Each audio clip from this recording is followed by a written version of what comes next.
옛날 옛적 멀고도 먼 어느 작은 마을에 심심이와 기남이라는 두 친구가 살고 있었습니다.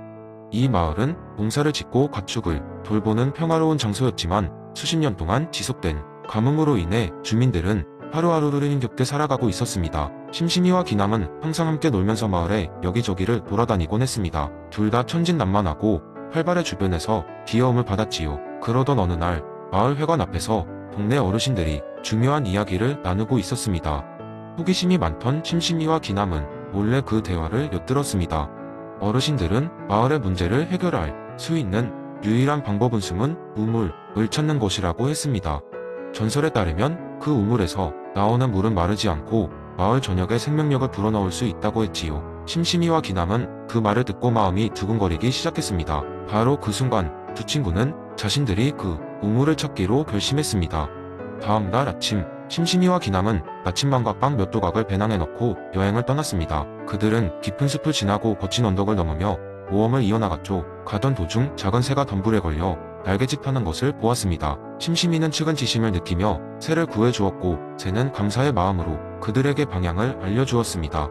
여행 중간 기남이는 빗물에 넘어진 바위의 다리가 긁히며 다쳤습니다. 이를 본 심심이는 기남이가 힘들 것이라 생각되어 잠시 쉬자고 제안했습니다. 기남이는 자신이 미안하다며 수호지심을 느끼고 앞으로는 더 주의를 기울이겠다고 다짐했습니다. 여정이 계속될수록 심심이와 기남은 다른 선택의 기로에 서게 되었습니다. 우물을 찾는 대가로 어떤 마법사가 보물을 주겠다는 제안을 했기 때문입니다. 하지만 사양치심을 발휘하여 마을 사람들을 먼저 돕고 싶다며 보물보다는 마을의 행복을 우선시하였습니다. 마침내 두 친구는 전설적인 우물을 발견하게 되었습니다. 우물 옆에는 오래된 돌판이 있었고 그 위에는 진정한 마음을 가진 자만이 이 물을 쓸 수 있다고 새겨져 있었습니다. 심심이와 기남은 주저없이 그들이 십이지심을 통해 옳고 그름을 판단하고 마을을 향한 선한 의도를 입증했습니다. 그 순간 우물은 맑은 물을 뿜어내기 시작했고 그 물은 마치 축복처럼 마을 전역으로 흘러들어갔습니다. 가뭄은 사라졌고 마을은 다시 생기를 되찾았습니다. 마을 사람들은 이 두 친구의 이야기와 그들의 선한 본성을 오래도록 기억했습니다. 이처럼 심심이와 기남의 모험은 맹자의 성선설을 그대로 보여주고 있습니다. 그들의 이야기는 우리의 본성이 어떻게 행동으로 표출될 수 있는지를 잘 설명하며 우리의 작은 연민과 옳고 그름에 대한 깨달음이 세상에 선한 영향을 끼칠 수 있음을 상기시켜줍니다. 두 번째 이야기. 옛날 옛적 중국의 어느 작은 마을에 리우라는 이름의 농부가 살고 있었습니다. 리우는 땅을 가꾸는데 많은 시간을 쏟으며 항상 더 많은 수확을 얻기 위해 최선을 다했습니다. 그러나 해가 거듭될수록 그의 수확량은 점점 줄어들었고 리우는 이에 크게 낙담했습니다. 어떻게 하면 기후의 변화와 해충의 공격을 극복하고 풍성한 수확을 얻을 수 있을지 고민하던 중 그는 우연히 여행을 하던 현자 한 사람을 만나게 되었습니다. 이 현자는 바로 무의 철학으로 유명한 노자였습니다. 리우는 노자에게 자신의 문제를 털어놓으며 조언을 구했습니다. 노자는 잠시 생각에 잠기더니 리우에게 이렇게 말했습니다. 농사일은 강물의 흐름과도 같은 것이네. 물이 자연스럽게 흐를 때 강은 잔잔하고 모든 생물이 그 흐름 속에서 삶을 이어가듯 자네의 농사 또한 자연의 흐름에 맡겨두어야 하네. 리우는 처음엔 이 말을 잘 이해하지 못했습니다. 하지만 노자는 부드러운 미소를 띠며 계속해서 설명했습니다. 억지로 땅을 개량하고 인위적으로 해충을 막으려 하면 할수록 땅은 지치고 병들게 마련일세. 자네는 그저 땅이 필요한 걸 잘 돌보고 자연이 가져다주는 변화를 조화롭게 받아들여야 하네. 그 안에서 길을 찾는 거지. 노자와의 대화를 마친 후 리오는 그의 밭으로 돌아가 그의 가르침을 성실히 따라보기로 했습니다. 그는 더 이상 땅을 지나치게 갈아엎거나 농약을 과도하게 사용하지 않았습니다. 대신 땅의 상태에 귀를 기울였고 자연이 제공하는 이로운 곤충들과의 공생관계를 고려하기 시작했습니다. 자연의 순리에 맡긴 그는 필요할 때만 적절히 돌보며 그저 매일매일 일어나는 작은 변화들을 주의 깊게 지켜보았습니다. 시간이 흘러 그의 밭은 이전보다 훨씬 더 건강하고 무성해졌습니다. 놀랍게도 해마다 수확량이 증가하였고 주변 농부들은 그 이유를 묻기 시작했습니다. 리오는 웃으며 대답했습니다. 나는 특별히 한 일이 없어. 단지 내 밭이 스스로를 치유하도록 두었을 뿐이야. 이후로 마을 사람들은 리우의 밭을 방문하며 자연의 흐름을 따르는 농사 방법을 배워갔습니다. 마을 전체가 건강한 생태계로 변하자 주민들은 서로를 존중하고 조화를 이루며 살아갈 수 있었습니다. 리우는 그제서야 노자가 전한 무의의 진정한 의미를 깨달았습니다. 억지로 무언가를 바꾸려 하기보다는 그저 자연의 흐름을 받아들이고 사물의 본성대로 두는 것이야말로 가장 강력한 방법이라는 것을 말입니다. 무의의 철학은 리우에게 있어 단순히 용사에 관한 깨달음에 그치지 않았고 그의 삶의 모든 분야에 걸쳐 깊은 영향을 미쳤습니다. 그리고 이는 여전히 우리에게도 큰 가르침을 줄 수 있는 지혜입니다. 세 번째 이야기, 옛 조선시대의 어두운 밤, 대개 이황의 서재에는 은은한 촛불이 깜빡이고 있었다. 이황은 고요한 밤을 뻗삼아 그의 이론을 깊이 고민하고 있었다.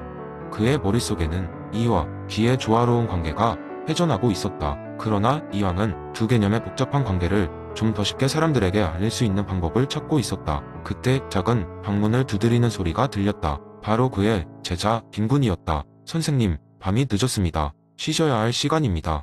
이황은 부드럽게 미소 지으며 제자를 바라봤다. 김군, 내가 여기 와 주었으니 좋은 기회로다. 내가 항상 고심하는 이기론의 진리를 설명할 수 있는 재미있는 이야기를 하나 들려주겠네. 김군은 호기심 어린 눈빛으로 자리에 앉았다. 들어보가. 한 노인이 작은 시골 마을을 지나가고 있었다네. 이 노인은 바로 이라는 이름을 가진 인물이었지. 그는 우주의 모든 원리를 이해하는 사람이었고 모든 것이 어떻게 이루어져야 하는지를 알고 있었네. 마을 사람들은 그를 존경하며 그의 조언을 받기 위해 줄을 서곤 했지. 하지만 그의 지혜는 종종 추상적이어서 많은 사람들이 이해하기 어려워했네. 이황은 잠시 말을 멈추고 제자의 반응을 살폈다. 김군은 이미 이야기 속으로 빠져들어 있었다. 그러던 어느 날 이는 또 다른 여행자를 만났네. 그 여행자의 이름은 기였지. 그는 이 세상 모든 물건이 움직임을 담당하고 있었고 힘과 에너지로 가득 찬 인물이었네. 둘은 어떻게 하면 서로의 특성을 잘 살리면서 도조화를 이룰 수 있을지 고민하기 시작했지. 결국 이는 마을과 온 우주의 법칙을 설명하고 기는 그 원리들을 실제로 움직이게 만드는 데 힘썼네. 마을 사람들은 이와 기가 함께 일하는 것을 보고 크게 감명을 받았고 그들의 삶은 균형과 조화를 이루며 발전해 나갔다네. 마을에서는 점차 이의 원리를 따르되 기의 물질적이고 현실적인 힘을 통해 구현하는 것이 중요하다는 지혜가 퍼져 나갔다네. 이황은 말을 마치며 미소 지었다. 이 이야기를 통해 우리가 어떻게 세상의 질서와 변화의 힘을 함께 이해하고 활용해야 하는지를 깨달을 수 있을 것이라네. 김군은 고개를 끄덕이며 깊은 생각에 잠겼다. 역시 선생님의 가르침은 늘 깊이가 있습니다. 이 이야기로 이와 기의 조화를 더 쉽게 이해할 수 있습니다. 그렇게 그날 밤 이기로는 재미난 이야기로 다시 태어나며 사람들 사이에 전해지게 되었다. 마을은 이와 기의 조화를 바탕으로 번성했고 이황의 지혜는 후대에 이르러 많은 사람들의 마음속에 깊이 새겨지게 되었다. 네 번째 이야기, 한때 조선의 한 작은 마을에는 율곡 이의 사상에 깊이 심취한 젊은 선비가 살고 있었습니다. 이 선비의 별칭은 올고든이었죠. 올고든은 성읍의 작은 앞당에서 아이들을 가르치며 연구하는 삶을 살았습니다. 그는 이 성리학적 실학을 누구보다 사랑했고 이를 현실에 적용해보고 싶어 했습니다. 올고든은 이 경장론을 깊이 이해하고 실생활에 적용하기 위해 아침 저녁으로 공부했습니다. 어떻게 하면 우리의 마을을 보다 더 나은 곳으로 발전시킬 수 있을까? 라는 고민이 그의 하루를 시작하고 끝맺었죠. 하루는 올고든이 마을 회관에서 그간의 연구를 바탕으로 강연을 열었습니다. 그는 명료한 목소리로 말했습니다. 존경하는 마을 주민 여러분, 우리는 모두 고된 삶을 살아가고 있습니다. 하지만 이 고단한 현실 속에서도 우리는 더 나은 미래를 꿈꿀 수 있습니다.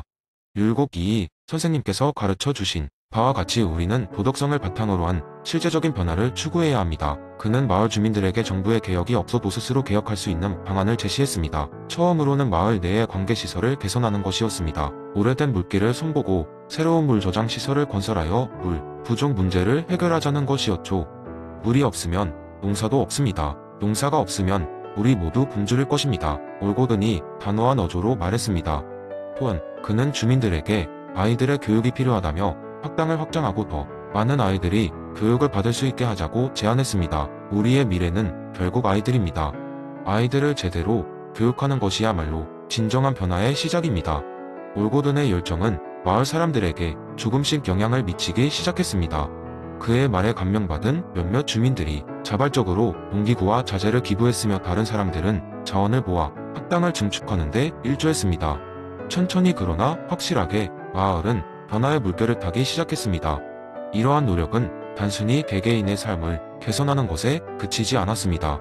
주민들은 공동의 목표를 가지고 함께 협력하면서 공동체 의식이 더욱 강해졌습니다. 이웃 간의 신뢰가 쌓이고 서로를 더 깊이 이해하게 되었습니다.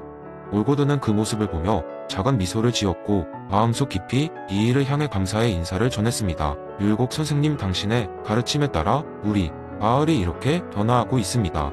시간이 흐르면서 올고든의 이름은 마을 너머까지 알려지게 되었습니다. 각지에서 그의 방식에 대한 이야기를 들으러 오기도 하고 더 나은 삶을 위해 그를 찾아오기도 했습니다. 이는 무엇보다도 이이가 강조했던 성리학적 실학의 참된 의미를 현실에서 증명함으로써 그의 사상을 더욱 빛나게 한 작은 역사로 남게 되었습니다. 이렇듯 올고든의 이야기는 그가 믿던 사상을 바탕으로 그의 신념과 실천이 어떻게 하나의 작은 마을을 바꿨는지를 보여주는 재미있고 긴 썰로서 전해져 내려오게 됩니다.